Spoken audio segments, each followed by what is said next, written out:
This is David Suddjian, and welcome to Bird Bomb's helpful burst of ID info. And we just had a little snafu, so I'm still getting in the groove here, so bear with me.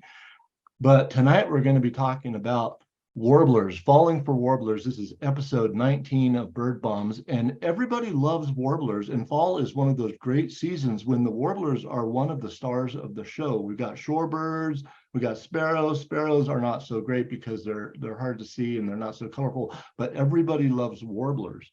But you know, they're not necessarily as easy as they might seem to be. So tonight we're going to be talking about birds in the wood warbler family, the Parulidae, and it is a pretty big family, 117 different species worldwide. And Colorado has a whopping 47 different species of warblers that have been recorded, and many of those in fall migration. We're not going to be talking about 47 different ones tonight, but it's a very diverse group here in Colorado, representing a large part of what we encounter during our land bird migration. So these are strongly migratory species, now either on their way south to their wintering grounds or soon will be heading there. They're small birds, as we know, and we see them up in the tops of tree canopies often or in dense vegetation generally. They're very active as they forage. And we say that they glean insects from the vegetation. That's when they're grabbing things from the leaves and stems and so on. And they also do a lot of fly catching and will even forage down on the ground. So all of our warblers have a complete pre-basic molt on their summer grounds. So basically it's happening right now. And some of them have another molt before breeding that's called the pre-alternate molt. And so we have a difference. We have some species that kind of look the same all year round. And that's most of what we're going to be talking about tonight, most of those species. And some that are decidedly more colorful during the breeding season. And in those situations, males and females often look different. And one thing that's true for all of the warblers, though, is that new fledglings often look very different from adults, and we'll look at more at that in just a moment. So here's our focal species for tonight. I've selected 8, or is it 9? See, I've lost count. I'm so discombobulated. 9 warblers that represent the core of our migratory warbler avifauna here in Colorado. These, plus one other one, which I'll mention in a bit, are the ones that are the regular among the group. There are a lot of others that are rare, but these 9 species are the regular ones. We've got their 4-letter codes there to the right. Most of those are pretty standard. The MacGillivray's warbler one breaks the usual trend. And we see that if we start to look at these birds as we get into it, we'll see that our color theme for tonight is yellow on green. How about that? So it's going to be really pretty. These birds are divided out here into 4 different genera. And the Leotholepis and the Geotholepis and the Cetophaga and Cardellina. And if you're kind of curious what those names mean, there's a little key for you there at the bottom. So if you're of my age or older, you might have an association with warblers in the fall with the term confusing fall warblers. And that term comes from Roger Torrey Peterson in his Eastern Field Guide. And he coined that term because a lot of the eastern birds are pretty tricky during the fall. And if you look at the page in this, the page from this field guide here, you'll see these are a lot of immature birds mostly. And they all do look pretty similar. So confusing fall warblers kind of sets the tone that something's a challenge in the fall. But hey, take a look at these guys. They're not so confusing. There they are, perched out in the open, singing away. But this is not where we are at right now in our bird year. So we don't have any warblers singing up on the tops of exposed perches like these beautiful birds are. And oh my goodness, things aren't always as obvious as they could be, right? So sometimes with birds aren't the brightly marked males, they're singing away, but maybe females, and leaves get in the way. And these birds are very active and they're little and they don't stop. And there's shadows and all kinds of things going on. And it can be kind of tricky. So how can we break it down to make it a little bit more manageable? And one thing we can know is that in fall migration, there's a few warblers that are common, but most of them are rare. So this is important because you want to become familiar with the most common species. And these are our reference species. And they'll help you pick out the rare species.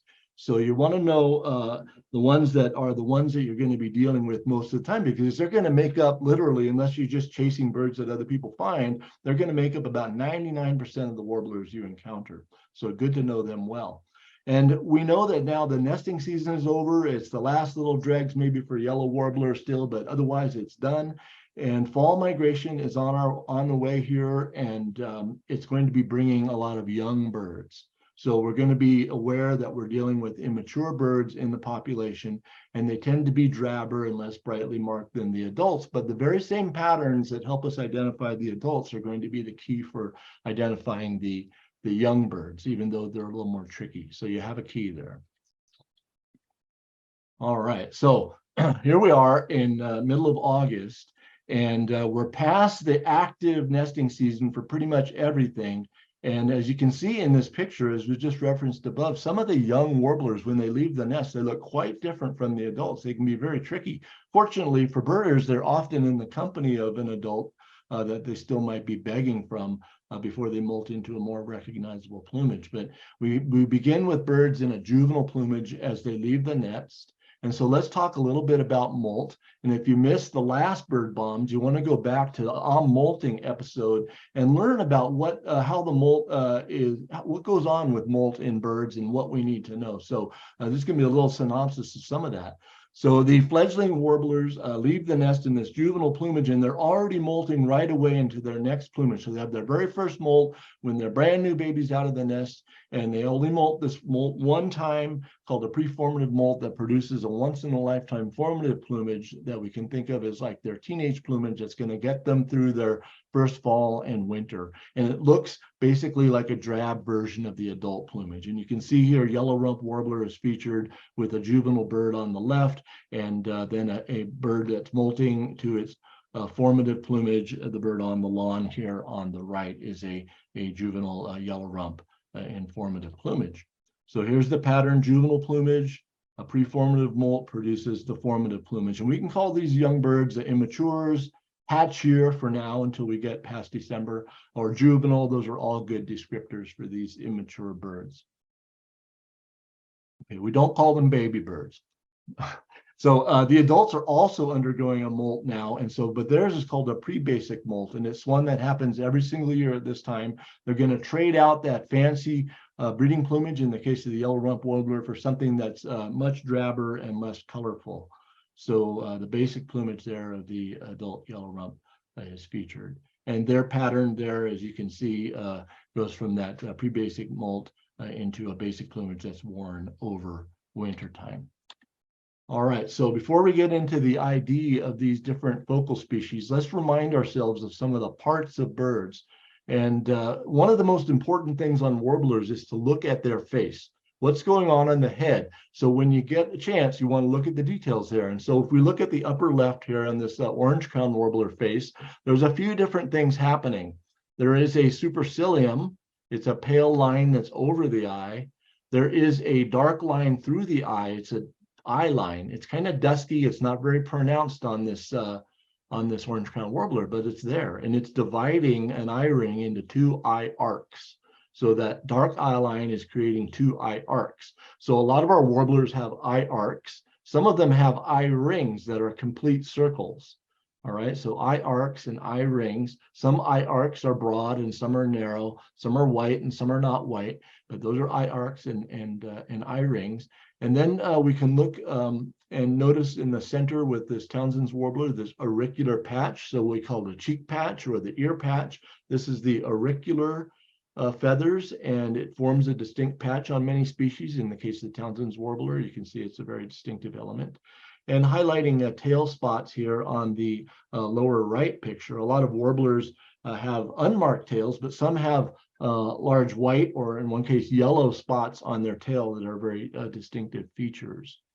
Okay, and so some names for some of the underparts, and we remember our names of the wing feathers shown in the bottom center there, right? So if you want to review a little more detail on this, go to Where's That on the Bird on the February 2023 bird bombs. All right, so now we know kind of the names of the things we're looking at when we see a warbler, but what about looking at warblers? What's the strategies we want to employ? Well, the very best strategy that I like to employ is to stand directly next to somebody who is really good at spotting birds. I'm only halfway kidding, because that's half the battle, is to spot these things, because they're very active up in their vegetation or down low in the vegetation, often with things in the way.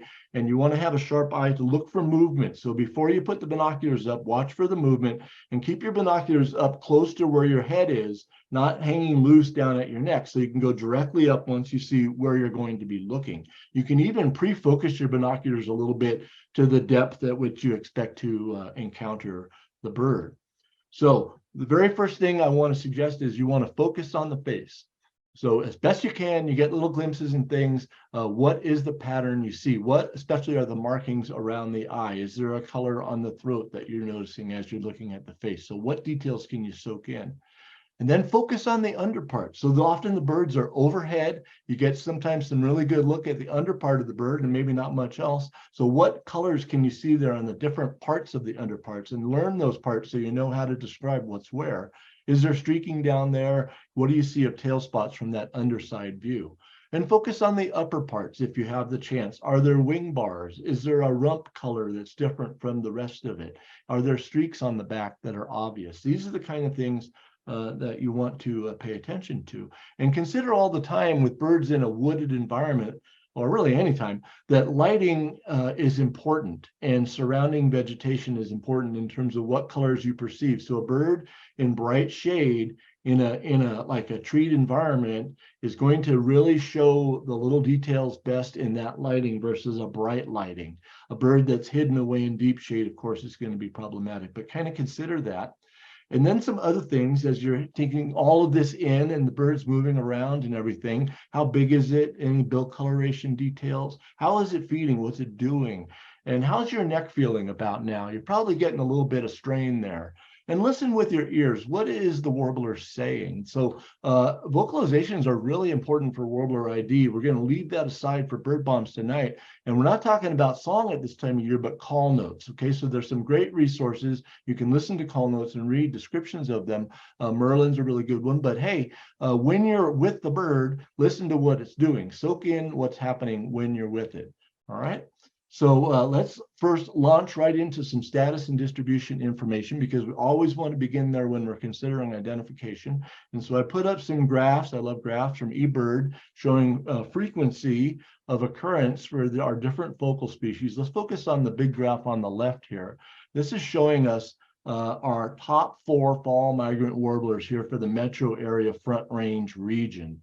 So the yellow-rumped warbler, Wilson's warbler, yellow warbler, and orange-crowned warbler make up the vast majority of all of the warblers that we encounter in our area here. And if you look at the graph, which is showing the whole year, you can see that each one of them has a different peak during the fall migration here. The yellow is peaking right now, theoretically, and then its numbers are going to be tapering off. Wilsons are still largely north of us in Colorado, but will be appearing very shortly, peaking in early September, very early, and the yellow rump peaking towards the end of September, and the orange crowned as well. So notice the migrant yellow rumps really aren't a factor here right now. We have some birds up in the mountains, post-breeding birds that are still around here and there, but our migrants aren't with us yet. But you can see the timing of these all have a different peaks at different times, and some different numbers as well, although the numbers of these are not terribly different in the fall migration. Looking at these other graphs, highlighting individual species, I put in one of the common ones just for a reference, as we can see in the top center with the orange-crowned warbler common. The Virginia's warbler is just trailing off from its breeding population, and not much happening with an actual fall incursion. Nashville, really rather uncommon, so I'm including it as a gratis regular warbler, but they're not very numerous. Townsend's has a little mid-September peak that very closely kind of matches that Wilson's warbler timing.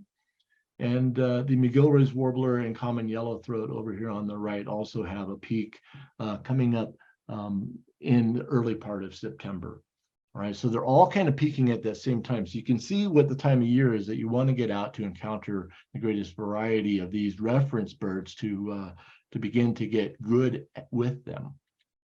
All right, and this is one that I'm not including here, although in Western Colorado, it is a regular migrant, but not over here in the Front Range metro area where it's rather rare. So black-throated gray, we'll just toss that out because in statewide perspective, it's worth noting. So here's our first species, the orange-crowned warbler.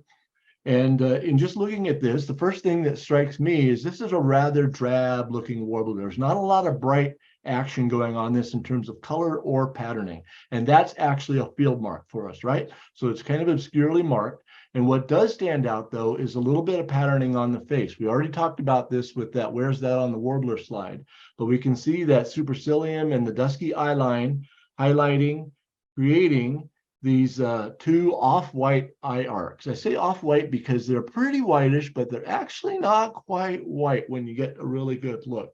And it becomes important for another one of the subspecies. But you'll notice that our orange crowns often show a grayish head, as you can see on some of these individuals. That's going to depend partly on lighting as to how well that stands out.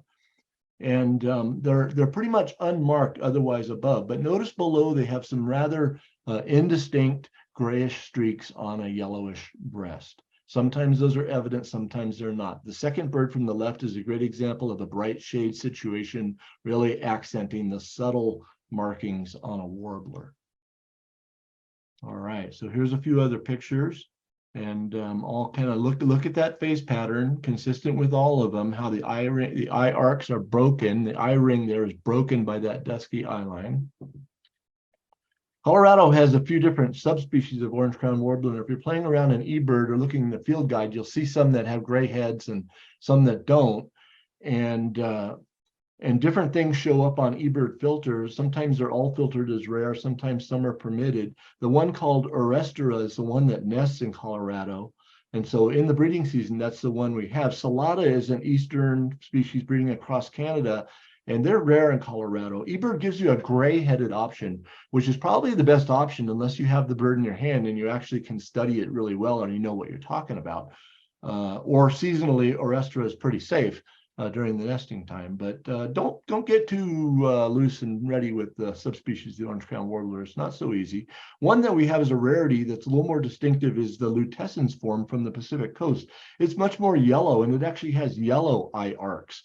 So definitely not white, yellow eye arcs, but that is a rarity here in Colorado, but it is possible.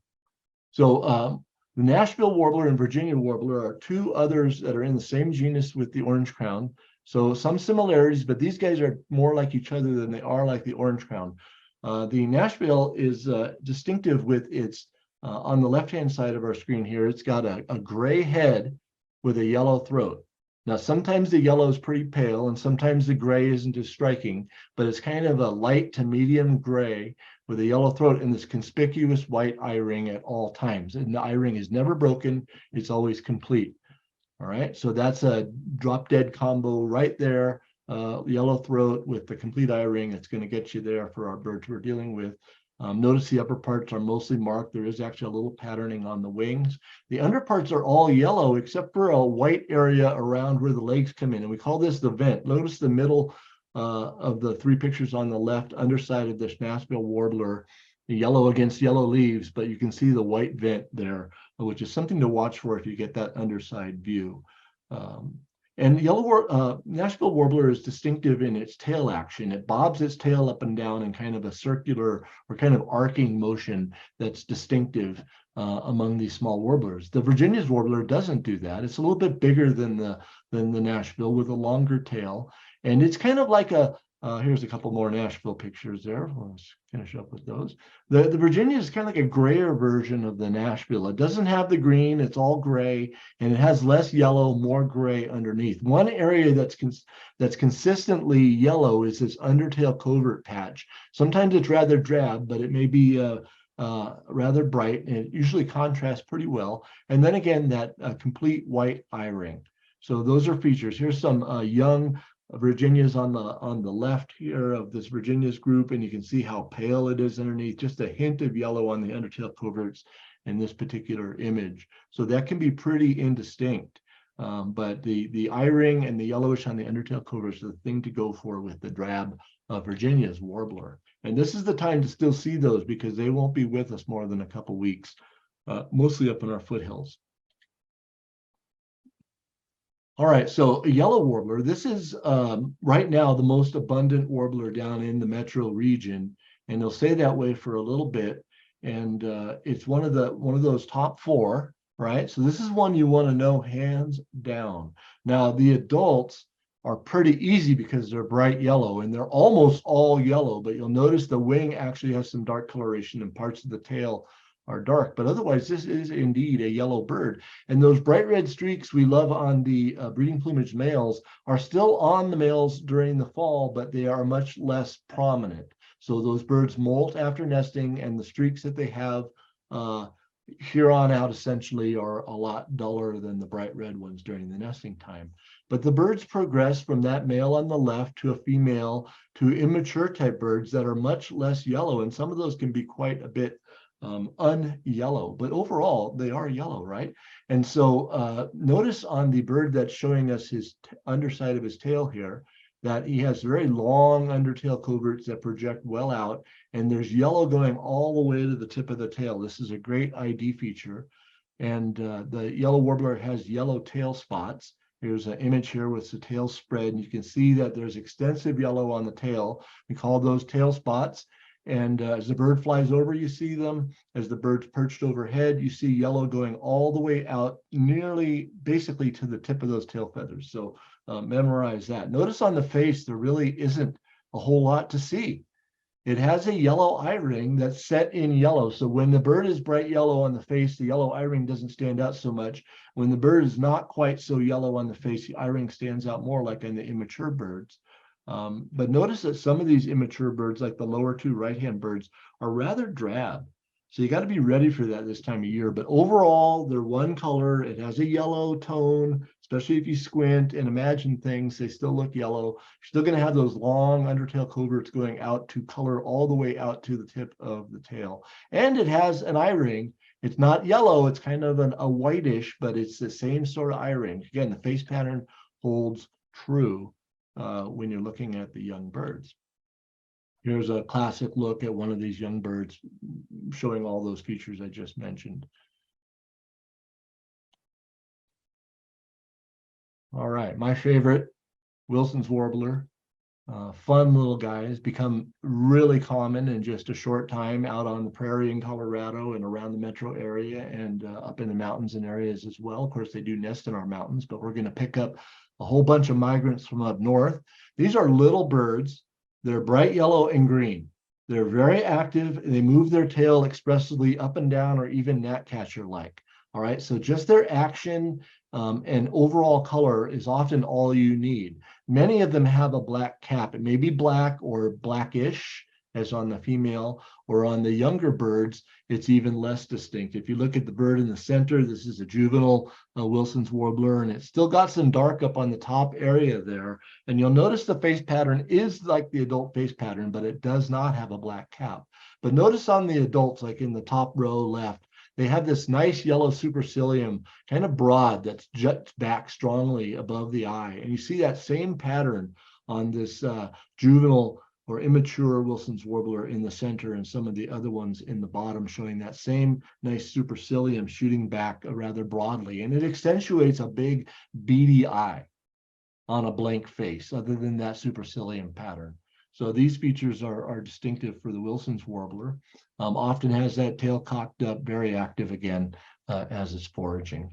Notice on this individual that each of the crown feathers has a pale edges at the tip of it, and they're creating this little pattern. Those pale edges are going to wear off, but they're also a sign sometimes of a younger bird or even an older female. It might look like this, but a lot of birds, when they're freshly molted, might have pale edges. We can see it with Townsend's warblers and others. So now we're in the treetop with yellows, and then we're kind of down lower often with the Wilsons, and now we're down at ground level for the most part. In the lower shrub level is where the MacGillivray warbler likes to hang out. So don't look for it up in the top of a cottonwood, because they don't like it up there. So these are skulkers hanging out down low. The thing that stands out with the MacGillivrays is they have a gray hood. Now, no doubt about it, with the breeding adult male or with the adult male, it's more subtle with the females and the immatures, but there's a gray hood, so they have a hooded appearance and prominent white eye arcs. Okay, there's the key. They're extensively yellow underneath, kind of a long tail. You see some yellowish color going out in the tail, not all the way to the tip like on the yellow warbler, but they have, if you look at the bird on the right, you can see it doesn't have a heavy gray hood like this adult bird. but it has still a hooded look because it has gray coming across the top of the breast and the throat is whitish. So let's compare with our memory of the Nashville warbler with a yellow throat and without any gray coming across the top of the breast. Notice on the MacGillivray's warbler that the lower mandible is often pink. Well, it is pink, and sometimes it shows like a pink-based bill, which is a distinctive feature. So you've got the gray hood, eye arcs, pink-based bill, and the males, of course, are very bright. The females are drabber, and the young of the year are the drabbest of the bunch. But they still have that same pattern of prominent eye arcs and that hooded kind of look, whitish throat, with a gray collar or upper breast. This one on the right middle is a great example of that pattern. It's in that nice bright shade, and so it's actually showing some really good detail on the face pattern, so you can be aware of how that lighting really accentuates those details all the time. All right, so common yellowthroat is another bird that you see down low, and as you probably know, this is a bird that likes wet places. Often we see them in marshy settings, but they also like willows and moist weedy areas. And in migration, some bets are off, but even then they're going to favor that kind of dense weedy vegetation, often with water around. They're kind of wren-like as they skulk through. Now, no problem identifying the adult male, so we won't spend any more time with that. But notice the immature males over on the right, they have a bit of blackish on the mask, on the face, so they do show a mask. And even this female in the middle has that mask effect with a contrasting creamy or buffy throat. Even though she doesn't really have the black mask, you still get the impression of that. And both on the female and on the young male, they show some eye arcs, again, separated by a subtle little dusky eye line. But you have the eye arcs, the impression or suggestion of a mask, if not the full-on mask, are the key marks here for this common yellowthroat. Their tail's kind of long and rounded. They're distinctive in their shape. Notice the brownish coloration on the flanks of this bird in the upper right is a distinctive feature in the fall on some common yellowthroats. Beautiful little bird of the marsh. They're in the same genus as that MacGillivray's warbler, and they both like to be down low. But now we're switching to another genus here, same one that the yellow was in. This is the genus Setophaga, and here we have the Townsend's warbler. This is a real treat for us here in Colorado in the fall because they're a regular bird, but they're not common, and you always feel fortunate when you encounter one. And fall is the best time. Early September is the peak of their migration. And the Townsend's is pretty distinctive among the birds we're considering tonight. It's one of the ones where the males and females are noticeably different, the male with a lot more black and even brighter yellow, like on the upper left there, and female to the right, a lot less black across the throat area. So notice on all these, though, they have a dark auricular patch that's framed or circled around by yellow. Black on the adults, it's not black on the young birds like on the right, but that black patch circled around by yellow with a yellow eye crescent. So it's like an eye arc, but I call it crescent because it's big and fat, and that's what I like to call it. A lot of yellow underneath on the breast, on the throat, with these black streaks beginning on the yellow and extending down onto the white. Okay, some bold white wing bars, common on a lot of birds in this genus, and a lot of white in the tail. So can't see that a whole lot in these images. Maybe the left-hand one, you can see the underside of the tail there a little bit. Here's some more Townsend's warblers, appreciating nice white tail spots in these central middle row birds. And again, those that nice dark auricular patch framed by yellow. And the ones like in the lower right, there's not a lot of dark black. There's really no black on the face or breast of that bird. It's more of a dusky marking. They're a lot drabber on that immature female type bird as we see there. But Townsend's fairly distinctive until you start to get into some of the eastern species. Here's our last of our focal species for tonight is the yellow-rumped warbler. And these are not the bright, beautiful birds that we had in the breeding season, right? But they're going to come back to us. Our breeding birds are molting into a much drabber plumage. So they're a lot less distinctive. But the fun fact is that this is the most abundant and widespread warbler in Colorado during fall migration. And so this is the one you're going to encounter in more places and in greater numbers than any of the others. All right, so that tells you right away you want to own up to learning these real well. And another fun fact is they use more different kinds of habitat and forage in more little different ways than any of the other warblers. So if it can do it, it's going to do it. So pretty much anything's on the table here for a yellow-rump. So you want to keep that in mind. They're very Catholic in all these regards of being very universal in everything they use. And of course, they are well named. They are well named. They have this yellow rump, a butterbutt that shows up real well if you get a chance to see that on the upper side of the bird. When the bird's flying by, it shows out well, so you always want to watch for that yellow patch. And notice they have white eye arcs, okay? Regardless of which subspecies, we'll look at those in a bit, but they both have white eye arcs, a little different face pattern, and streaking underneath with yellow patches at the side of the breast and prominent white tail spots. You notice that the bird on the right in this formative plumage, this is a bird that was born in the same summer in which the picture was taken.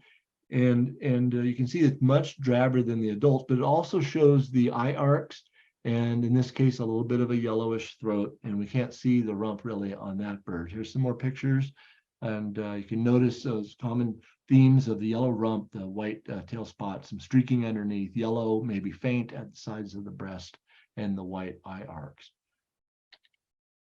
Here's another fun fact. The yellow-rumped warbler likes to forage with migrating bluebird flocks in fall migration. And so when you see bluebird flocks, sometimes you'll see, whether western or mountain bluebirds, you'll see yellow-rumped warblers with them. Bluebirds are foraging on things from the ground, and the warblers are right in there taking the same stuff. They seem to follow the bluebirds, and I think that's pretty cool. All right, so what about the myrtle and audubons? Now, you know, these are one species now, different subspecies of one species, the yellow-rumped warbler, but they may be split out again into two different species, maybe a third or something coming out of that group as well. But in our region, we'd have these two. And so we can identify them just by looking at their face pattern and their throat. We all probably know that the yellow-rump the audubons has a yellow throat and the myrtle has a white throat. But notice the myrtle has a face pattern created by a pale supercilium and the white extending from the throat underneath the auricular patch, whereas the audubons has a blank face except for those eye arcs. So that's a key difference. And during the fall and wintertime, the yellow on the throat of the audubons can be a lot less distinct and drabber. So sometimes you don't see a lot of yellow, but it will be yellowish there. And of course, we do get some intergrades as well. But check out the face pattern and the throat color to separate those. All right, so we made our way through all 9 of our focal species. You're all experts now, and let's take a look at some review. So it's heads up, it's time for review, and we can see what we can do with just looking at the head. So I'm going to argue that if you had a chance to look at anything good on a warbler, you want to get a good look at the face, or as best you can, and it's going to seal the deal for you most of the time. Especially with your camera, you can take a picture and make it easier to look at what we had a hard time seeing moving so quick. So you can look at these, and I made it easy because I put them in the same order in which we considered it, hint, hint, hint. But probably you're able to figure out what these guys are. And we can just quickly go through what the key things are on the face. So the orange crown with a dusky eye line that splits off-white eye arcs. The Nashville warbler has a complete eye ring on a gray head and yellow on the throat. So contrast that with the Virginia's warbler, which also has a complete eye ring, but it has a whitish throat. And the yellow warbler is a yellowish overall, right? And a yellowish eye ring and a blank face. Okay, so nothing going on in that face but that eye ring. Wilson's warbler has that big beady eye, and see that big yellow supercilium projecting strongly back over the eye and setting off a cap such as it is on this drably marked bird. MacGillivray's warbler, what do you notice right away? Big eye arcs on a hooded bird. Okay, this young bird has a diffuse hood here, or this might be a female, but it's diffuse hood, but you can see it coming across the breast and whitish there, not yellow like on the Nashville. They're a little bigger too, and that skulking behavior, which Nashvilles don't really show, is typical of the MacGillivray. So here's our yellowthroat with the mask or a suggestion thereof. Eye arcs for the non-adult males. Townsend's seems pretty straightforward. The yellow surrounds the dark auricular. There's that eye crescent, bright yellow. And then how about our yellow-rumped, the eye arcs? In this case, a plain face marking it as the Audubon, or a patterned with a white throat would be a myrtle. Right, so it's pretty easy. What if you just had the bodies? Well, I'm not going to explain these, but I'll give you a chance to look at it. And if you're watching the video, you might want to pause it right now because I'm about to give the answer to this. So if you want to look a little longer, hit pause, and here comes the answer. There's all of our guys again. I shoveled them up this time, though, so it wasn't as straightforward. A little harder with just the body, but sometimes that's all you get, right? All right, so we've had a nice little review. And now I'm hoping Laura's going to come on with us here. And we're going to see. Hello. Hey, Laura. We're gonna take this a little further now. So we've had all this information. So now let's let it fly. Let's put it together and see what we can do. All right. Yeah. So this is our first one. And folks, if you do have questions for David, feel free to drop them in the Q&A and I'll ask them as they come up. So this is our first one. Thanks for all of those, the deep dive into all of our sort of reference species for fall warblers in the Front Range. This fella is, or maybe gal, I don't know, is hiding. It looks like in a Russian olive. I imagine it flitting about. This is the best view I can get of it. What do you think it is, David? Like what's standing out to you about this one? I'm trying to decide if that's a Russian olive. Is it or a willow? Or a maybe? willow. I think it's a willow. I think it's a willow, yeah. Either way, it's okay. So well, it's yellow, right? And but it's not very cooperative because it's not showing us all of itself. Definitely not. And even in this moment, we can't even see the front of the bird's face. But because it's generally yellow, that kind of eliminates some things out of our right group, like the Virginias, which was pretty gray, and we don't see anything strongly patterned like a Townsend's warbler or anything like that. So we know we're in some of that group that's mostly yellow, in like the realm of the yellow or Wilson's or orange. Definitely like no hood like a MacGillivray's. Yeah, but we can see some details on the face. One thing I noticed is this bird is staring at me. It's sure staring at me from within those willows with a rather prominent eye. So I think this bird's got a showy eye, or we call it beady eye. And it's got it does have a pattern on the face, and it's got a big kind of supercilium shooting back there kind of strongly, and that's kind of setting off a dark crown. And so even though this isn't black on the head like an adult Wilson's warbler would be, particularly the male, I think this is a Wilson's warbler just from that face pattern alone, even though we don't get the whole face because of that leaf in the way. So the Wilsons, yeah. I think Wilsons, yeah. Yeah. You know, I've heard somewhere, someone told me once that Wilson's warbler should be called a willow warbler because you always find them in willows. Well, that's I don't know that it's like 100% true, but you know, when I see a yellow bird in the willows, I always think of that mention of like, could it be a Wilson's? It could be a yellow too, right? But that's the same way that you only see cedar waxwings and cedar trees, and prairie warblers are only out on the prairie, you know. But no, they do love willows, and so it is a great association. And in nesting, absolutely, they're strongly associated with willows. But at any time. But during fall migration, they're not totally wedded there, but they do love riparian.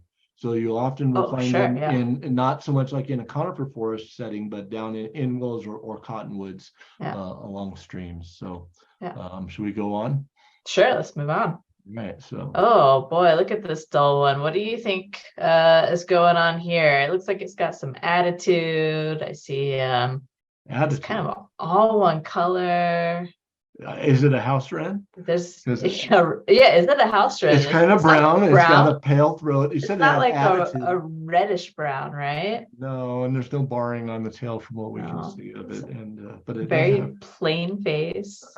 Yeah. So again, we can again rule out some of those more strongly marked ones with this one, and the things that have a lot of really obvious gray or black this doesn't seem to fit the bill for that. What I do see is it's kind of all one color on the body and head. There's not much happening on the face at all. There's not much contrast with the crown. It has an eye ring, and that stands out right away. The eye ring is not white, and there's no arcs, and there's nothing dividing it, but it's an eye ring.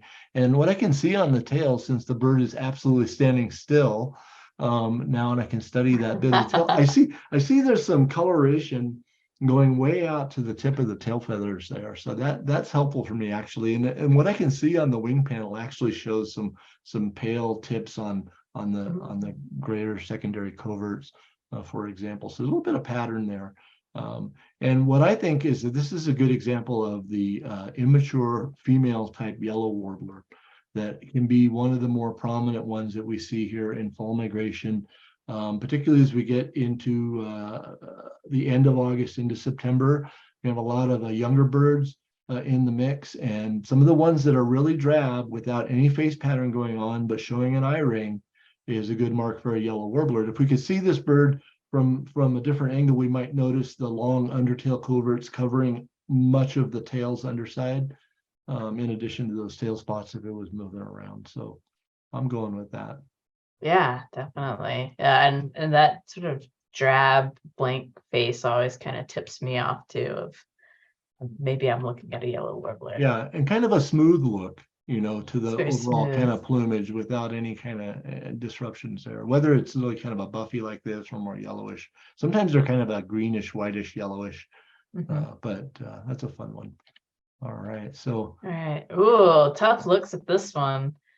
It's not well, tough looks at the face, but it's giving you a pretty good look at its belly, and you can almost make out the undertail coverts there. Yeah, a little bit of something. What I can see is that it's well, we're in kind of a shadowed view, and so I'm just factoring that in. I'd like to think about the lighting and all that, and it looks to me. So I noticed that the bird has something going on around its eye. It's gray around the head, and not so. gray. It looks paler on the throat, but it's whitish or grayish on the throat, and the face pattern is tough to discern because of the focus and the lighting. But there's something kind of dark right around the front part of the eye, and then of course white either eye ring or eye arcs, and then underneath it's mostly yellow, except it's got gray coming across the top of the breast. Right. All right, so those kind of things. What else can we see? We see the tail's kind of longish. It looks like it's basically yellow all the way underneath. What we can make out in the shaded undertail coverts is yellow. So it's a yellow underneath with a gray hooded look, and what we can discern probably are white eye arcs would seal the deal for MacGillivray's warbler. And the other thing you can notice on this is that the bill has a pink base, very pale and pink, and that kind of actually you see that pretty well if you get halfway decent looks and you're ready to soak in that detail. It's a part of being ready to see what you're presented with, because you only get, these birds are not responding to a recording like a territorial bird coming out and giving themselves into good view for a long time, like you might have in June or something. If they do respond to anything, pitching or something, it may be brief, and they may only give you a little bit to play with or not at all. So you got to get what you can and be ready to notice the details that you need to see. Yeah, definitely. So real quick before we move on from this one, we kind of talked about why it's in MacGillivray's. Can you go over real quick why it's not like maybe a Nashville? So the Nashville, again, we're a little hampered because we can't see the face real well, but we kind of determined it doesn't look like a complete eye ring. In fact, you can tell it's not complete in front of the eye, that part. At least I think we can conclude that, which would eliminate a Nashville. The Nashville also has yellow on the throat and does not have a gray band coming across the top of the breast.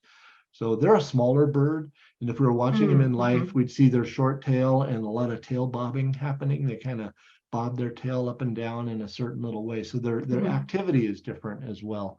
Those can be really good clues. Pay attention. Awesome. Yeah. All right. Well, we almost said a rarity on us, but MacGillivray's are really cool too, right? They are, and we don't see a ton of them in the fall. So it's one that we just see a small number of because they are skulkers and they don't make themselves so obvious. Sure. All right. I think this is our last one. first thing I see is the tree that it's in. But I don't know that that makes any, doesn't really make any difference here, does it? Well, it must be a juniper warbler by your logic. Right? Exactly, I know. Yeah, it isn't a juniper, but that doesn't maybe help us too much.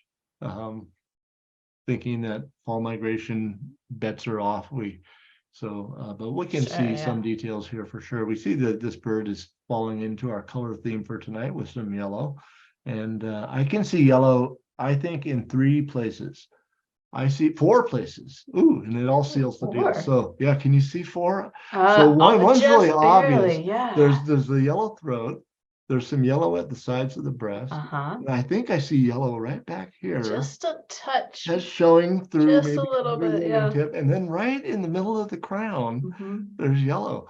And so this would be Setophaga coronata. But for those of you who don't know that Latin name, because the coronata refers to the crown color. So what we can see is we see some eye arcs on a blank face. Yellow throat, blank face with eye arcs was our formula for the Yellow-rumped Audubon's form. So this is a Yellow-rumped warbler. It's a pretty drab one. Not a lot of streaking underneath, but notice where the yellow is. That kind of gives it away, and we can't see the rump clearly here, but we can see there's something going on with yellow there, which of course always makes the yellow rump ID pretty easy. But a lot of times they're overhead and you don't see the rump, and so you have to go with the other features as well. That little yellow in the crown is something we don't notice too much, especially this time of year, and breeding birds show it prominently, but that's where they get their scientific name coronata, is from that color up there in the crown. So yeah, Yellow-rumped warbler. We're going to be seeing a lot of these in just a few weeks. So hopefully people will get out and watch for warblers in all kinds of different places. A great place to look for them is in riparian areas, along streams, especially where there's willows and where there's weedy vegetation near the willows. If you have maybe not willows right along the water edge are great too, but if you have that combo of weedy stuff and willows and water nearby, it's pretty potent for migrant warblers. It's a great place to look. All right, do we have any questions or anything, Laura? Anything? Awesome. We don't have any questions. I've got a question for you to give folks a minute. If anyone does have a question, please pop it in the Q&A or even chat it at me and I'll get it. But while we give folks a minute there, my first question for you is, which one of these fall warblers do you think is the cutest? Well, I'd have to say that I really like the Wilson's warbler a lot because of their kind of very active and that beady eye, and just the bright yellowness is really awesome. I'm really fond of the Townsend's warbler because I used to live in central coastal California where they were pretty common in fall migration and winter, and much more so than here. And it's such a pretty warbler, but they're all gorgeous. They're all pretty, yeah. Cool. So we talked tonight a lot about how these are kind of like reference species to really understand. So you could see, the differences between these fall warblers and identify them in the field. You also mentioned that we should expect a lot of rarities in our fall warbler migration, that they're not all these sort of reference species. Yeah. Beyond understanding these reference species and like how to pick them out, any other tips on how to be ready to identify that rare warbler while you're out on your walk? Yeah, and don't just think you're going to count on somebody else's report and you're going to follow it up and damo, there it is. I mean, that's easy, but you do want to be ready. And there are a lot of eastern warblers that show up in Colorado from late August all the way, all the way into December, but especially August into October. And some are more common than others. Some are decidedly really, really rare, have only occurred, say, in the metro area once. Others occur in a good handfuls every single fall. Something maybe like American redstart is a little more common. Northern parula, northern water thrush are some of the more frequent ones. And the best thing to do is really kind of see what is being seen, and then study up a little bit before you go out is important. And if you do want to get a chance to see some of those vagrants, it is convenient to try to follow up on other people's reports. But when you're doing it, keep it in the context of what you know. from the reference species. And when you're off searching on your own, you're going to be sifting through the common species, and you don't want to invent a rare one because you really want to see one. So you want to make sure you're seeing what you see, but you do have a good chance to see some of these. And the best places to find them are the places where warblers concentrate in general. So riparian habitat is one thing, but if you get out maybe on the prairie where there are islands of habitat or spots where there's concentrations of habitat surrounded by less interesting areas, those can be places where migrants concentrating, can be good places to increase your odds. Maybe we'll do a bird bombs next season on some of the less rare fall warblers, but too much to deal with in one shot. For sure. All right, so it looks like we did get a couple of questions and a couple of notes from the audience. Paula mentions that an immature yellow warbler sort of looks like a ruby crown kinglet when you see it head on. It's an interesting thought. Okay. Yeah, I could see that. Let's see. Buzz says that he sees yellow-rumped warbler most frequently in coniferous rather than deciduous trees, and I'm assuming you mean that in the fall, Buzz. So that's also interesting. Yellow-rump does love conifers, and some of these other ones you won't see too much in conifers.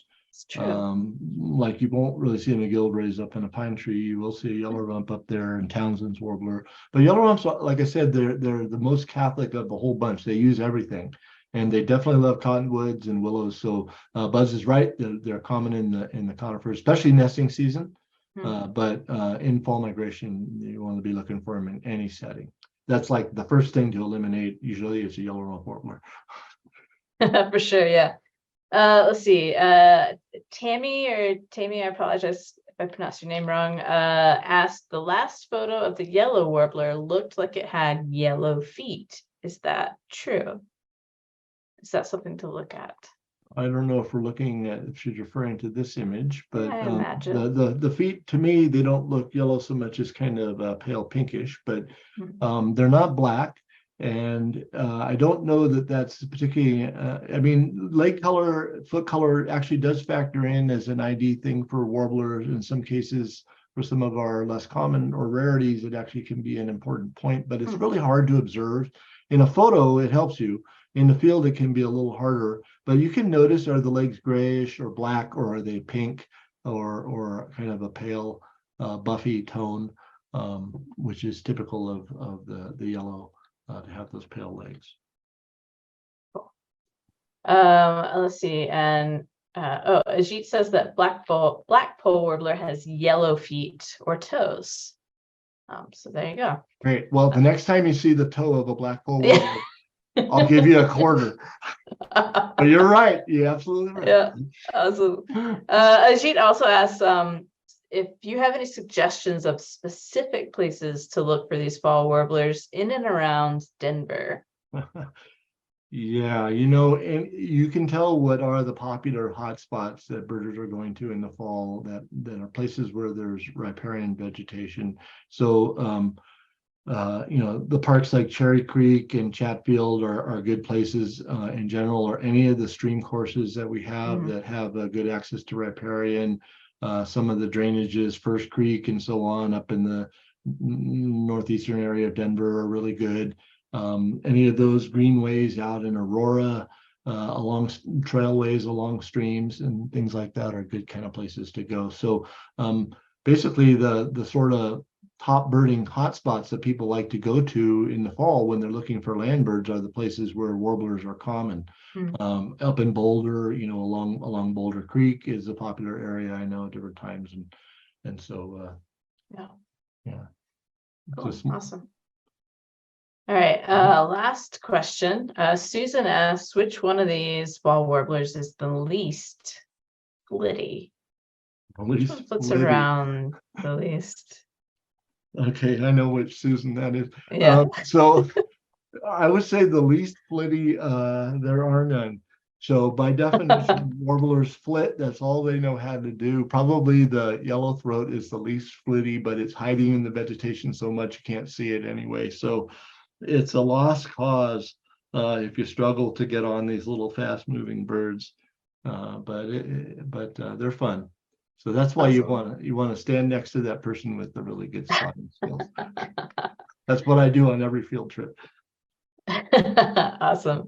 Oh, well, we have one last comment. It said, so much info here. David is a treasure. Thank you. And I think we all echo that. So thank you.